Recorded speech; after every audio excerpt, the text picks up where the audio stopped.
Hello बच्चों, कैसे हैं आप लोग। मैं जया। आइए हम लोग एसएसटी को कंटिन्यू करेंगे। इससे पहले हमने जियोमॉर्फिक रीजियंस देखे हैं। उन जियोमॉर्फिक रीजियंस में हमने क्या देखा था कि हम होल इंडिया को कितने पार्ट में डिवाइड कर सकते हैं और यहाँ की लैंड किस किस तरह की है। जैसे ये कोस्टल रीजियन है, यहाँ इधर समुद्र था, और ये माउंटेन रीजियन है, इधर डेजर्ट था। तो ये सब हमने कहाँ देख लिया था, इसके फर्स्ट वाले वीडियो में हमने ये सब डिस्कस कर लिया था। और यहाँ पर आज हम लोग जो डिस्कस करने जा रहे हैं वो क्या डिस्कस करेंगे कि हम हिमालय का विभाजन कैसे कर सकते हैं और हिमालय कहाँ से लेकर कहाँ तक फैला हुआ है और क्या क्या चीजें इसमें आती हैं। ठीक है, तो हम यहाँ पे सबसे पहले क्या देखेंगे, डिवाइडेशन ऑफ नॉर्थ माउंटेनियस स्टेट को देखेंगे। तो नॉर्थ माउंटेनियस स्टेट पर जाने से पहले हमें ये पता होना चाहिए कि नॉर्थ माउंटेनियस स्टेट कहाँ तक फैले हुए हैं और इसमें कौन कौन से स्टेट शामिल है। ठीक है, तो जैसे कि आप जानते हैं, है ना, ये वाला हिस्सा नॉर्थ जो कि लद्दाख और जम्मू कश्मीर वाला हिस्सा है, और यहाँ से होकर के फिर कौन आता है, हिमाचल प्रदेश, उत्तराखंड, और फिर उत्तराखंड से होते हुए फिर इधर हम पहुंच जाते हैं जो सेवन सिस्टर्स वाला क्षेत्र है, जिसको हम क्या कहते हैं, सबसे ऊपर वाला हिस्सा अरुणाचल प्रदेश, असम, नागालैंड, मणिपुर, मिजोरम और मेघालय। ये वाला भाग जो है, यानी कि ये जो आप पार्ट देख रहे हैं, ये वाला भाग, ये पूरा मिला करके, यानी कि यहाँ से एक तरह से आप समझ लीजिए, अगर लाइन ड्रॉ कर दूं तो यहाँ से लेकर के यहाँ तक, और ये जो इतना हिस्सा आपको दिखाई दे रहा है, ये पूरा हिस्सा ही क्या कहलाता है, इसी को हम किसके नाम से जानते हैं, नॉर्थ माउंटेनियस स्टेट के नाम से इसको हम लोग जानते हैं। ठीक है, तो नॉर्थ माउंटेनियस स्टेट में एक विशेषता आपने देखी थी जब आप फर्स्ट पार्ट पढ़ रहे थे कि ये वाला हिस्सा जो है अधिक चौड़ा है और ये वाला कैसा है, तो नैरो है। लेकिन यहाँ पर पाई जाने वाली पर्वत श्रृंखलाएं, यहाँ पे पाए जाने वाले जो माउंटेन्स हैं, इनकी हाइट उतनी नहीं है जितनी यहाँ पर पाए जाने वाले माउंटेन्स की है, क्योंकि यहाँ पे एक तरह का प्रेशर बनता है और उसी प्रेशर यानी इसी दबाव की वजह से क्या है, यहाँ की जो चोटियाँ हैं वो ऊंची हैं। ठीक है, ये बात क्लियर हो गई। तो अब आइए हम लोग इसको डिवाइड करें। तो पहले सबसे हम हिमालय को किस नाम से जानते हैं, ट्रांस हिमालय। ठीक है, फिर बृहद हिमालय या आंतरिक हिमालय, इसी को हम इंग्लिश में ग्रेटर हिमालय कहते हैं। उसके बाद लघु हिमालय यानी कि मिडिल हिमालय, और फिर शिवालिक और उत्तर पूर्वी हिमालय, जिसको नॉर्थ ईस्ट माउंटेन के नाम से जानते हैं। तो कई बार तो आपसे यही क्वेश्चन पूछेगा, यहीं से एक क्वेश्चन तो बन गया कि इसको जो है क्रम में सजाइए, यानी कि इसको सीरियल में लगाइए कि सीक्वेंस में, कि कौन सा पहले आएगा कौन सा बाद में आएगा। ठीक है, तो अगर आपको ऐसे इंग्लिश में देगा ग्रेटर मिडिल तो आप लगा लेंगे, है ना। लेकिन अभी देखिए यहाँ पे ग्रेटर मिडिल, इसके बाद शिवालिक दे दिया है ना, यहाँ पे ट्रांस हिमालय दे दिया है, तो आप कंफ्यूज हो जाएंगे। तो ट्रांस हिमालय को ही हम किसके नाम से जानते हैं, इसका ज्यादातर भाग जो है, यानी इसका ज्यादातर पार्ट जो है वो कहाँ फैला हुआ है, तो तिब्बत में फैला हुआ है, इसीलिए हम इसको तिब्बतियन हिमालय के नाम से भी जानते हैं। ठीक है,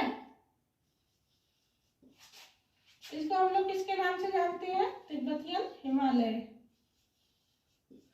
इस पर्वत श्रृंखला में यानी ट्रांस हिमालय वाले क्षेत्र में ही सिंधु नदी फैली हुई है, और जो ऊंची पर्वत श्रृंखलाएं जिसको हम किसके नाम से जानते हैं, जैसे जास्कर है, कैलाश है ना, ये सब पर्वत श्रृंखलाएं कहाँ पर फैली हुई हैं, तो ट्रांस हिमालय वाले क्षेत्र में। और ये यहाँ से होकर के कौन सी नदी जाती है, सिंधु नदी जाती है। ठीक है, सिंधु नदी मूलतः कहाँ से जाएगी, तो जास्कर श्रेणी जो, यानी सिंधु नदी कहाँ से निकलती है, लद्दाख और जास्कर, यानी जास्कर और लद्दाख के बीच में से होकर के बहती है। ठीक है,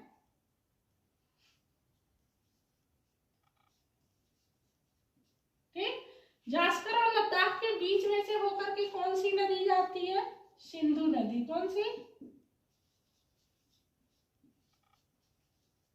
और ये किस क्षेत्र में पड़ती है, तो ये ट्रांस हिमालय वाले क्षेत्र में पड़ती है। ठीक है, इसी क्षेत्र में जहाँ पे सिंधु नदी बहती है, इसी क्षेत्र में एक पर्वत श्रृंखला है जिसको हम किसके नाम से जानते हैं, तो जिसको हम हम K2 के नाम से जानते हैं। और यहाँ से जो क्वेश्चन बनेगा वो ये बनेगा कि भारत की सबसे ऊंची चोटी कौन सी है, तो K2 है, जिसकी ऊंचाई कितनी है 8,611 किलोमीटर। ठीक है, अब ये 8,611 किलोमीटर K2 की ऊंचाई है और ये किस पर्वत श्रृंखला वाले क्षेत्र में, यानी ये है तो ट्रांस हिमालय में, लेकिन ये किस श्रेणी में आएगी, तो काराकोरम श्रेणी में। किसमें,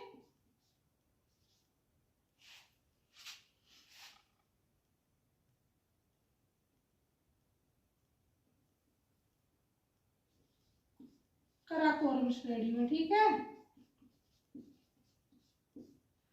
अब काराकोरम श्रेणी में पड़ेगी। अब एक बात और, यहाँ से हमने देखा कि ये भारत की सबसे ऊंची चोटी है, लेकिन यहीं से एक क्वेश्चन और बनेगा कि भारत में स्थित भारत की सबसे ऊंची चोटी कौन है, तब आंसर K2 नहीं होगा, तब आंसर क्या होगा, कंचनजंगा। क्या होगा आंसर, कंचनजंगा। कंचनजंगा कहाँ पर अवस्थित है, तो ये सिक्किम में। कहाँ पर है, ठीक है, और इसकी ऊंचाई कितनी है 8,598 किलोमीटर। यहाँ से कई सारे क्वेश्चन बनते हैं कंपटीशन में, है ना। पहला, जास्कर सिंधु नदी किन दो श्रेणियों के बीच से बहती है, जास्कर और लद्दाख के बीच से। भारत की सबसे ऊंची चोटी कौन सी है, K2, जिसकी ऊंचाई कितनी है 8,611 किलोमीटर। किस पर्वत श्रृंखला में है, तो काराकोरम रेंज में। और भारत में स्थित भारत की सबसे ऊंची चोटी कौन है, कंचनजंगा, जो कि सिक्किम में पड़ती है। तो आप ये सोचेंगे फिर ये K2 क्यों पढ़ाया है, क्योंकि फिलहाल जो ये K2 है ये POK वाले क्षेत्र में पड़ता है। ठीक है, यानी पाक ऑक्यूपाइड कश्मीर वाले क्षेत्र में ये K2 पड़ता है। बाकी कंचनजंगा जो है वो भारत में स्थित भारत की सबसे ऊंची चोटी है। ठीक है, यहाँ से इतने क्वेश्चन बन सकते थे ट्रांस हिमालय से। इसके बाद हम लोग किस पर आएंगे, तो हम लोग आएंगे यहाँ से बृहद हिमालय पर, और देखेंगे कि ग्रेटर हिमालय। अब इसको जो है ग्रेटर हिमालय क्यों कहा गया है, क्योंकि ये जो है ये जो इसी को हम हिमाद्री के नाम से भी जानते हैं। ये जो ग्रेटर हिमालय है इसी को हम किसके नाम से जानते हैं, हिमाद्री के नाम से। ये मुझे रफ करना पड़ेगा क्योंकि आगे हम लोग ग्रेटर हिमालय पढ़ेंगे, उसके बाद देखते हैं।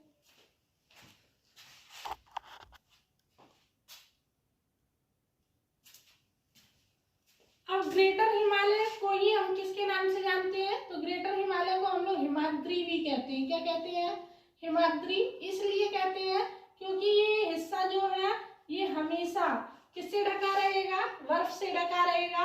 तो ये जो बर्फ से साल भर ढका रहने वाला ये हिस्सा क्या कहलाता है, ग्रेटर हिमालय या हिमाद्री के नाम से जाना जाता है। और इसमें सबसे ऊंची चोटियां यानी कि सबसे ऊंची कौन है, माउंट एवरेस्ट। तो माउंट एवरेस्ट कौन से क्षेत्र में आएगी, माउंट एवरेस्ट बृहद हिमालय वाले क्षेत्र में। तो यहाँ पे कौन सी सबसे ऊंची चोटी यहाँ की कौन सी है, अभी हमने वहां पे क्या देखा था कि ट्रांस हिमालय की सबसे ऊंची चोटी कौन थी, काराकोरम रेंज में पड़ने वाली K2। लेकिन यहाँ पर कौन है, तो यहाँ पे माउंट एवरेस्ट है। ठीक है,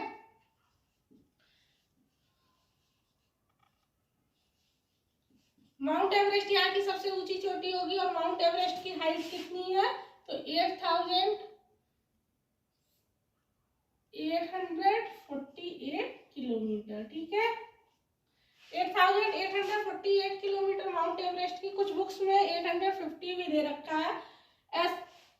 कोई ऐसी बात नहीं है, जो अगर आपको ऑप्शन में दोनों नहीं मिलेगा, 8,848 और 8,850 दोनों ऑप्शन में नहीं मिलेगा।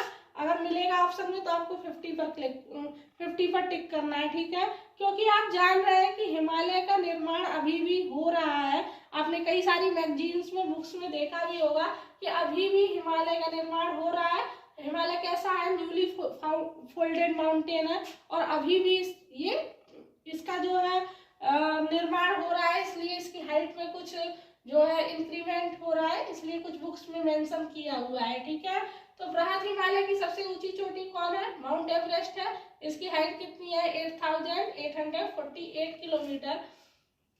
अब बृहद हिमालय में कौन सी नदी बहेगी, तो बृहद हिमालय जो है कहाँ से फैला हुआ है, सिंधु नदी से लेकर के इसका बॉर्डर यानी कि ये यहाँ जो सिंधु नदी है ना, इसके सबसे वेस्टर्न पार्ट में सिंधु नदी, और यहाँ से लेकर के अरुणाचल प्रदेश जो सबसे ईस्टर्न पार्ट है इंडिया का, यहाँ पर बहने वाली नदी कौन सी है? ब्रह्मपुत्र। ये भारत का सबसे पूर्वी हिस्से का निर्धारण करती है, यानी इसके सबसे ईस्टर्न पार्ट का जो है बॉर्डर कौन बनाती है? तो ब्रह्मपुत्र। ठीक है, यहाँ पे और सबसे वेस्टर्न पार्ट कौन है? तो यहाँ पे सिंधु नदी से लेकर के अरुणाचल प्रदेश तक ये कौन फैला हुआ है? बृहद हिमालय, यानी कि सिंधु नदी से अरुणाचल प्रदेश के नामचा बरवा तक। कहाँ तक? नामचा बरवा एक जगह है, तक ये क्या है? ये फैला हुआ है बृहद हिमालय। ठीक है, इसके बाद यहाँ पर कुछ जो चोटियां दे रखी हैं, यानी कुछ पर्वत श्रृंखलाएं क्रम से दे रखी हैं कि कौन कौन सी पर्वत श्रृंखलाएं अरेंज करने के लिए देगा क्वेश्चन की कौन सी पर्वत श्रृंखला किससे ऊंची है। ठीक है, अब सबसे पहले जो ग्रेटर हिमालय है, इसकी कुल ऊंचाई कितनी है? तो लगभग 6100 किलोमीटर इसकी ऊंचाई है, यानी यहाँ पे पाई जाने वाली जो पर्वत है उनकी ऊंचाई कितनी है? लगभग 6100 किलोमीटर है। तो मैं ये जो है आपको नेक्स्ट पार्ट में पढ़ाऊंगी कि बृहद हिमालय में पाई जाने वाली जो चोटियां हैं उनका क्रम क्या है। ठीक है, इसके बाद हम लोग क्या देखेंगे? अभी आपने यहाँ पे देख लिया ग्रेटर हिमालय, और अब हम देखेंगे मिडिल हिमालय।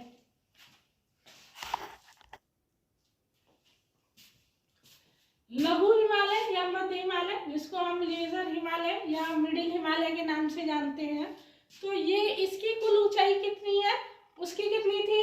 यानी बृहद हिमालय जिसको हम हिमाद्री कहते हैं, उसकी कुल ऊंचाई कितनी थी? 6100 किलोमीटर, और इसकी कितनी है? 3000 से लेकर 4500 किलोमीटर तक। ठीक है, अब इसमें कौन कौन इसको और किस नाम से जानते हैं हम लोग? इसी को हम लोग महाभारत श्रेणी या फिर हिमाचल श्रेणी के नाम से भी जानते हैं। ठीक है, यहाँ पे एक क्वेश्चन ये बनता है इसको क्रम से सजाने के लिए कि ये जो पश्चिम से लेकर के और पूर्व वाले क्षेत्र तक जो पर्वत श्रृंखलाएं फैली हुई हैं, ये कहाँ कौन कौन से स्टेट में पड़ेंगी और इनको हम किस किस नाम से जानते हैं। दूसरा क्वेश्चन यहाँ से ये बनेगा कि निम्नलिखित में से कौन सी पर्वत श्रृंखला भारत में स्थित नहीं है। ठीक है, तो आप देखिए जम्मू कश्मीर वाले क्षेत्र में जो पर्वत श्रृंखला पड़ती है उसको हम पीर पंजाल पर्वत श्रृंखला कहते हैं, जो सबसे लंबी पर्वत श्रृंखला है। ठीक है, उसके बाद हिमाचल में कौन सी पड़ती है? तो ये धौलाधर पड़ती है। ठीक है, उसके बाद कौन आएगा? उत्तराखंड में कौन सी है? मसूरी। ठीक है, और फिर नेपाल में पड़ती है महाभारत, जिसको हम यहाँ पे देख रहे थे ना कि महाभारत श्रेणी किसे कहते हैं, तो इसी लघु हिमालय को महाभारत श्रेणी के नाम से जानते हैं। और ये लघु हिमालय वाला क्षेत्र ही जो है, ठीक है, ये जो लघु हिमालय में पाई जाने वाली ये जो महाभारत श्रेणी है, ये नेपाल में स्थित है। तो ये जो क्वेश्चन बनेगा कि निम्नलिखित में से यानी लघु हिमालय में फैली हुई श्रेणियों में से कौन सी श्रेणी भारत में स्थित नहीं है, तो ये महाभारत श्रेणी जो है वो भारत में स्थित नहीं है। ठीक है, दूसरी बात कि यहाँ पर ही यानी लघु हिमालय वाले क्षेत्र में लघु हिमालय और शिवालिक श्रेणी किसके बीच में? लघु हिमालय और शिवालिक श्रेणी के बीच में छोटे छोटे घास के मैदान पाए जाते हैं। ठीक है, इन घास के मैदानों को हम किसके नाम से जानते हैं? तो इसको हम मर्ग के नाम से जानते हैं, जैसे कि गुलमर्ग है, सोनमर्ग है ना। ये आपको समझ में आ गया। तो अब अभी ये मिडिल हिमालय वाला जो पार्ट है वो कंप्लीट हो गया, और इसके बाद अब हम क्या देखेंगे? तो हम शिवालिक श्रेणी देखेंगे। ठीक है, और शिवालिक और लघु हिमालय के बीच में ही बहुत सारे क्या पाए जाते हैं? हिल स्टेशन है, जैसे नैनीताल है ना, रानीखेत है, दार्जिलिंग है, वो इसी क्षेत्र में और शिवालिक श्रेणी के बीच वाले क्षेत्र में ही पाए जाएंगे। और यहाँ पाए जाने वाले घास के मैदानों को मर्ग कहते हैं। और उत्तराखंड में इनको किसके नाम से जानते हैं? तो उत्तराखंड में इनको एक खास नाम से जाना जाता है, जिसको हम क्या कहते हैं? बुग्याल या पयार के नाम से जानते हैं। किसके नाम से? बुग्याल या पयार के नाम से भी जानते हैं। ठीक है, तो अभी आपको मेरे ख्याल से ये अच्छे से समझ में आ गया होगा लघु या मध्य हिमालय। और इसके बाद हम लोग कहाँ चलेंगे? तो हम लोग शिवालिक श्रेणी को देखेंगे।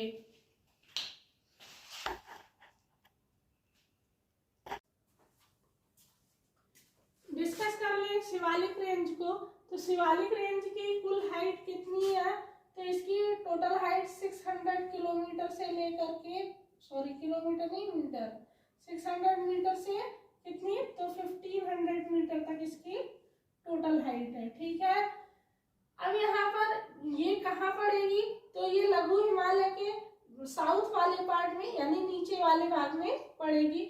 ये सबसे न्यूली माउंटेन है, यानी कि ये अभी सबसे न्यूली रेंज है। ठीक है, यहाँ पे कुछ घाटियां पाई जाती हैं, जिन घाटियों को हम वेस्ट में किसके नाम से जानते हैं, वेस्ट में तो हम इसको कहते हैं दून के नाम से, जैसे कि आपने सुना भी होगा देहरादून है ना, तो ये क्या है, ये घाटियां हैं देहरादून। और इसी को ईस्ट में हम किसके नाम से जानते हैं, तो ईस्ट में इसको हम लोग द्वार कहते हैं, और इसका एग्जाम्पल क्या हो सकता है, तो हरिद्वार। ठीक है, ये किस रेंज में पाई जाती है, शिवालिक रेंज में। ठीक है, अब यहाँ से एक क्वेश्चन और बनेगा कि शिवालिक रेंज में ही शिवालिक रेंज के नीचे वाले भाग को हम किस नाम से जानते हैं, तो तराई के क्षेत्र, तराई के नाम से जानते हैं। और ये कैसा क्षेत्र होगा, यानी शिवालिक रेंज के नीचे जो पार्ट है वो क्या है, वो तराई क्षेत्र है, और ये अपने वनों के लिए, यानी कि यहाँ पे फॉरेस्ट एरिया बहुत ज्यादा है, उसके लिए जाना जाता है। तो अब ये पूरा कंप्लीट हो गया। अब यहाँ इससे नेक्स्ट पार्ट क्या है, तो इसका नेक्स्ट पार्ट है, अब हम डिवाइड करेंगे किसको, तो नॉर्थ और नॉर्थ माउंटेन रेंज में से। नॉर्थ और नॉर्थ माउंटेन रेंज डिवाइड कर रहे थे, अब इसका लास्ट पार्ट बचा हुआ है नॉर्थ ईस्ट माउंटेन। क्या बचे हुए हैं, नॉर्थ ईस्टर्न माउंटेन है ना। नॉर्थ ईस्टर्न माउंटेन वाले क्षेत्र में कुछ खास चीजें हैं, जैसे कि यहाँ पे जो सबसे ज्यादा क्वेश्चन पूछेगा वो ये पूछता है कि नॉर्थ ईस्टर्न क्षेत्रों में जो खेती की प्रणाली है, यानी खेती जो होती है वो किस तरह की होती है, तो यहाँ पे जो खेती होती है उसको हम झूम खेती के नाम से जानते हैं। और झूम खेती आप जानते हैं ना, झूम खेती को हम लोग जैसे एक जगह पे खेती करेंगे और उस जगह पर जब तक वहाँ की लैंड फर्टाइल है तब तक खेती करेंगे, उसके बाद छोड़ करके आगे चले जाएंगे और फिर नए क्षेत्रों में जो है वनों को काटेंगे और वहाँ पे खेती करेंगे। तो ये जो नॉर्थ ईस्टर्न माउंटेन वाला एरिया है, इसमें बहुत सारे वन पाए जाते हैं और लोग जो है उनको साफ करके खेती करते हैं, और फिर जब वहाँ की लैंड की फर्टिलिटी खत्म हो जाती है तो आगे चले जाते हैं। इस तरह से की जाने वाली खेती झूम खेती कहलाती है। और ये भारत के सबसे ज्यादा कौन से भाग में होती है, तो नॉर्थ ईस्ट माउंटेन वाले क्षेत्रों में होती है। ठीक है, इसके बाद नॉर्थ ईस्टर्न माउंटेन में कुछ जनजातियां पाई जाती हैं, वो जब हम जनजाति पढ़ेंगे आप वहां पे भी देख सकते हैं। और मैं इसका अलग से पार्ट अभी आपको नॉर्थ ईस्ट माउंटेन के ही पार्ट में थोड़ा सा समझा देती हूँ। बाकी जब जनजातियों वाला चैप्टर हम कंप्लीट करेंगे वहां पर देखेंगे कि कौन कौन सी जनजातियां भारत के नॉर्थ ईस्टर्न पार्ट में पाई जाती हैं।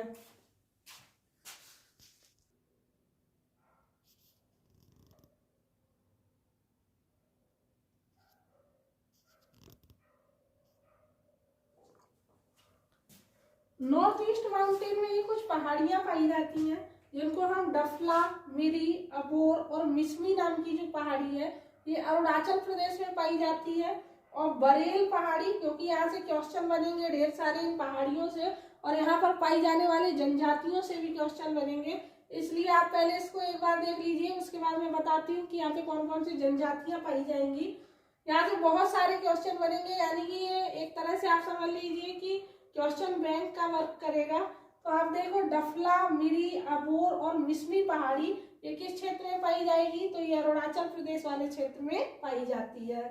बरेल पहाड़ी, इसका विस्तार 3 क्षेत्रों में है। कौन कौन से, असम, मणिपुर और नागालैंड के क्षेत्र में। असम, मणिपुर, नागालैंड में फैली हुई पहाड़ी को किसके नाम से जानते हैं, बरेल पहाड़ी के नाम से। ठीक है, और मिकिर पहाड़ी कहाँ पर है, सिर्फ असम में। ठीक है, तो यहाँ से पूछ लेगा, जैसे अब ये असम में, ये भी असम में है, लेकिन बरेल का विस्तार 3 राज्यों में है, असम, मणिपुर और नागालैंड में, और मिकिर का विस्तार सिर्फ असम तक ही है। पटकई बूम जो ये पहाड़ी क्षेत्र है ये कहाँ पर है, तो ये अरुणाचल प्रदेश और म्यांमार की सीमा तय करता है। ठीक है, पटकई बूम अरुणाचल प्रदेश और म्यांमार की सीमा तय करेगा। बाकी नागालैंड, मणिपुर, त्रिपुरा ये सब स्वयं ही पहाड़ी क्षेत्र है। यहाँ पर से एक क्वेश्चन और बनेगा जो बहुत ही ज्यादा फेमस क्वेश्चन है, वो क्या है कि गारो, खासी और जैंतिया नाम की पहाड़ियां कहाँ है, तो ये मेघालय में है ना। गारो, खासी और जैंतिया ये तीनों ही पहाड़ियां, गारो, खासी और जैंतिया ये तीनों ही पहाड़ी क्षेत्र कहाँ पर है, ये तीनों ही पहाड़ी क्षेत्र मेघालय में है। और यहाँ पर पाई जाने वाली जनजातियां इन्हीं पहाड़ों के नाम से जानी जाती हैं, यानी कि गारो, खासी और जैंतिया नाम की जनजातियां हैं और ये इन्हीं पहाड़ी क्षेत्रों में निवास करती हैं। और ये कहाँ पर है, ये पहाड़ी क्षेत्र मेघालय में है।